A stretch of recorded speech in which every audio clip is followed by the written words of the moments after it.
മുട്ടിന് താഴേക്കും അരയ്ക്ക് മുകളിലേക്കും വസ്ത്രം ധരിക്കാൻ അവകാശമില്ലാത്ത, തലപ്പാവ് വയ്ക്കാനും മീശ വയ്ക്കാനും അവകാശമില്ലാത്ത പുലയ സമുദായത്തിൽ ജനിച്ച ഒരുവൻ.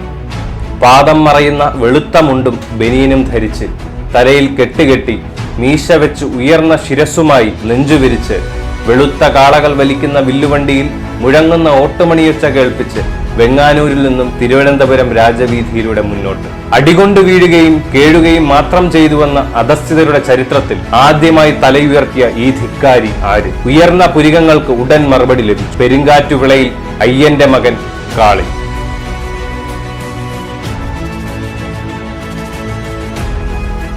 അതിസങ്കീർണമായ സാമൂഹ്യ ഘടന, ജാതികൾ, ഉപജാതികൾ, ഒന്നിനൊന്ന് ഭിന്നമായ ആചാരങ്ങൾ, പരസ്പരം ഇടകലരാൻ അനുവദിക്കാത്ത വിശ്വാസങ്ങൾ, സമത്വം പോയിട്ട് സമാനത പോലും അനുവദിക്കാത്ത കാർക്കശ്യം, ആധുനിക മനുഷ്യന് സങ്കല്പിക്കാനാവാത്ത ഘോരമായ അനീതികളും ക്രൂരതകളും തിന്മകളും നടമാടിയിരുന്ന അപരിഷ്കൃതമായ സമൂഹമായിരുന്നു കേരളം. അയ്യങ്കാളിയും ശ്രീനാരായണ ഗുരുവും ചട്ടമ്പി സ്വാമിയും സഹോദരൻ അയ്യപ്പനുമൊക്കെ പ്രതിനിധാനം ചെയ്യുന്ന നവോത്ഥാന പ്രസ്ഥാനമാണ് കേരളീയരെ ആധുനിക മനുഷ്യരാക്കി തീർത്തത്. പുലയർക്ക് സ്കൂൾ പ്രവേശനം അനുവദിച്ചിരുന്നില്ല. പഞ്ചമി എന്ന കുട്ടിയുമായി അയ്യൻകാളി ഊരുട്ടമ്പലം സ്കൂളിലെത്തി സ്കൂൾ പ്രവേശനം ആവശ്യപ്പെട്ടു. അതിഭയങ്കരമായ കലാപമായിരുന്നു അതിന്റെ പ്രത്യാഘാതം. മാടമ്പിമാർ സ്കൂൾ തീവച്ച് നശിപ്പിച്ചു. അധസ്ഥിത ജനത സർവശക്തിയും സമാഹരിച്ച് പൊരുതി. നെയ്യാറ്റിൻകര താലൂക്കിലും സമീപ പ്രദേശങ്ങളിലും സംഘർഷം പടർന്നു പിടിച്ചു. ദിവസങ്ങളോളം അത് നീണ്ടുനിന്നു. അധസ്ഥിതർ കൂടുതൽ സമരോത്സുകരായി. ജാതി ഭ്രാന്തന്മാർ എവിടെയും തടസ്സങ്ങൾ സൃഷ്ടിച്ചുകൊണ്ടേയിരുന്നു. ഈ പ്രതിസന്ധി മറികടക്കാതെ തന്റെ സമൂഹത്തിന് വളരാനാവില്ല എന്ന് നിരക്ഷരനായ ആ നേതാവ് വേദനയോടെ തിരിച്ചറിഞ്ഞു. എല്ലാ മാർഗങ്ങളും പരാജയപ്പെട്ടപ്പോഴാണ് അദ്ദേഹം കേരള ചരിത്രത്തിൽ ആദ്യമായി ഒരു പുതിയ സമരരീതി പ്രയോഗിക്കുവാൻ തീരുമാനിച്ചത്. പണിമുടക്ക്. ജനങ്ങൾക്ക് തികച്ചും അപരിചിതമായ സമരരീതി. അന്നന്ന് പണി ചെയ്ത് കിട്ടുന്നത് കൊണ്ട് വിശപ്പടക്കി വന്നിരുന്ന ഒരു ജനതയ്ക്ക് എത്ര നാൾ പണിമുടക്കാനാകും? ഭീഷണിയെയും അക്രമങ്ങളെയും എത്ര നാൾ അതിജീവിക്കാനാകും? ഈ പ്രതിസന്ധികളെ അതിജീവിച്ച് ജനങ്ങളെ എത്ര നാൾ ഒരുമിപ്പിച്ച് നിർത്താനാകും? ഈ ചോദ്യങ്ങളുടെ മുന്നിൽ ഒരു തരത്തിലും അദ്ദേഹം പതറിയില്ല. സാധുജന പരിപാലന സംഘത്തിന്റെ 1000-ലേറെ വരുന്ന ശാഖകളെ അദ്ദേഹം അതിനായി സജ്ജമാക്കി. തിരുവിതാംകൂറിലാകെ സഞ്ചരിച്ചു. ഇതര സാമൂഹ്യ നേതാക്കളെ സന്ദർശിച്ച് പിന്തുണ നേടി. ഭരണാധികാരികളെ നേരിൽ കണ്ട് കാര്യങ്ങൾ ധരിപ്പിച്ചു. അങ്ങനെ ദീർഘമായ തയ്യാറെടുപ്പുകളോടെ 1913 ജൂൺ മാസത്തിൽ നാഞ്ചിനാടിന്റെ പ്രദേശങ്ങളിലായി പണിമുടക്ക് ആരംഭിച്ചു. ദിവസങ്ങളും ആഴ്ചകളും പിന്നിട്ടു. പണിയാളരുടെ കൂരകളിൽ തീ പുകയാതെയായി. ഭീഷണികളും മർദ്ദനങ്ങളും നേരിടേണ്ടി വന്നു. പക്ഷേ സമരം കൂടുതൽ പ്രദേശങ്ങളിലേക്ക് വ്യാപിച്ചുകൊണ്ടേയിരുന്നു. മേലാളരുടെ പത്തായങ്ങൾ ഭദ്രമായിരുന്നു. അവർ പരിഹാസത്തോടെ പാവങ്ങൾ പട്ടിണിക്ക് മുൻപിൽ കീഴടങ്ങുന്നതിനായി കാത്തിരുന്നു. പാവപ്പെട്ടവർക്ക് പട്ടിണി ശീലമായിരുന്നു. കിട്ടുന്നത് എന്തും കഴിച്ച് ജീവിക്കാൻ അവർക്ക് കഴിഞ്ഞു. അവർ ഒരു തരത്തിലും തളർന്നില്ല, കീഴടങ്ങിയില്ല. മാസങ്ങൾ പിന്നിട്ടതോടെ മേലാളർക്ക് ആശങ്ക തുടങ്ങി. അവർ ബദൽ കൃഷി നടത്താൻ ശ്രമം നടത്തി.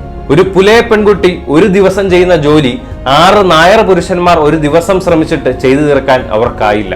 മാസങ്ങൾ നീണ്ടുനിന്ന സമരങ്ങൾ മൂലം പട്ടിണിയും രോഗവും ദുരിതങ്ങളും തൊഴിലാളികളുടെ ജീവിതത്തെ ഗുരുതരമായ പ്രതിസന്ധിയിലാക്കി. പലരും പണിക്കിറങ്ങാൻ തയ്യാറാകുന്ന സ്ഥിതിയിലെത്തി. ആ നിർണായക ഘട്ടത്തിലാണ് അയ്യൻകാളി തൊഴിലാളികൾക്ക് ആശ്വാസം പകർന്നുകൊണ്ട് സമരരംഗത്ത് പുതിയൊരു കാൽവെപ്പ് നടത്തിയത്. വിഴിഞ്ഞത്തെ മത്സ്യത്തൊഴിലാളികളുമായി ധാരണയിലെത്തിക്കൊണ്ട് കടൽപ്പണിയിൽ അവരെ സഹായിക്കുന്നതിന് കർഷക തൊഴിലാളികളെ അണിനിരത്തി. അസാധാരണമായ ഈ നേതൃത്വ വൈഭവം മൂലം സമരം പുതിയൊരു മാനം കൈവരിച്ചു. ഒടുവിൽ പുത്തരിക്കണ്ടം വരെ പണിമുടക്കിന് കീഴിലായി.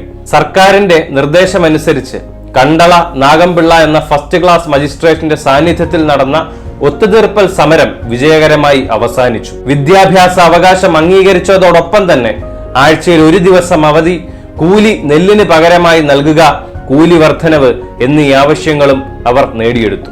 അറിവും സ്വാതന്ത്ര്യവും നിഷേധിക്കപ്പെട്ട് കഠിന യാതനകൾ അനുഭവിച്ച് നൂറ്റാണ്ടുകളോളം മൃഗതുല്യരായി ജീവിച്ച കേരളത്തിലെ അടിയാള ജനതയിൽ അവകാശബോധവും ആത്മാഭിമാനവും ജനിപ്പിച്ച് സംഘടിച്ച് കുതറിയുണരാൻ പഠിപ്പിച്ച പടത്തലവൻ. ജാത്യാചാരങ്ങളുടെ പേരിൽ അറിവ് നിഷേധിക്കപ്പെട്ട് ഇരുളിന്റെ ആഴങ്ങളിൽ അശരണരായി കഴിഞ്ഞ ജനങ്ങളെ അറിവിന്റെ സൂര്യോദയങ്ങളിലേക്ക് ആനയിച്ച പ്രക്ഷോഭകാരി.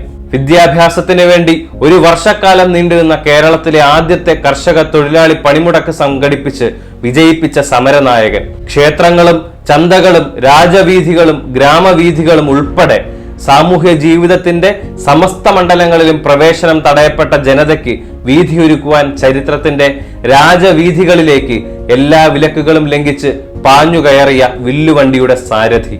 അടിമത്തത്തിന്റെ അടയാളങ്ങളായ കറുത്ത് വികൃതമായ കല്ലുകൾ കോർത്ത് കാതിലും കഴുത്തിലും അണിഞ്ഞ് അപകർഷതയെ ആഭരണമാക്കുവാൻ നിർബന്ധിതരായിരുന്ന അധസ്ഥിത വനിതകളെ അവ പൊട്ടിച്ചെറിയുന്ന പോരാളികളാക്കി വളർത്തിയ വനിതാ വിമോചകൻ. കേരളമെന്ന ഭ്രാന്താലയത്തെ ആധുനിക ജനാധിപത്യ സമൂഹമാക്കി വളർത്തിയെടുത്ത നവോത്ഥാന മുന്നേറ്റത്തിൽ ഏറ്റവും അധസ്ഥിതരായ ജനതയുടെ ആന്തരികവും ബാഹ്യവുമായ നവീകരണത്തിനും വിമോചനത്തിനും വേണ്ടിയുള്ള പ്രക്ഷോഭങ്ങൾക്ക് നേതൃത്വം നൽകിയ നവോത്ഥാന നായകൻ.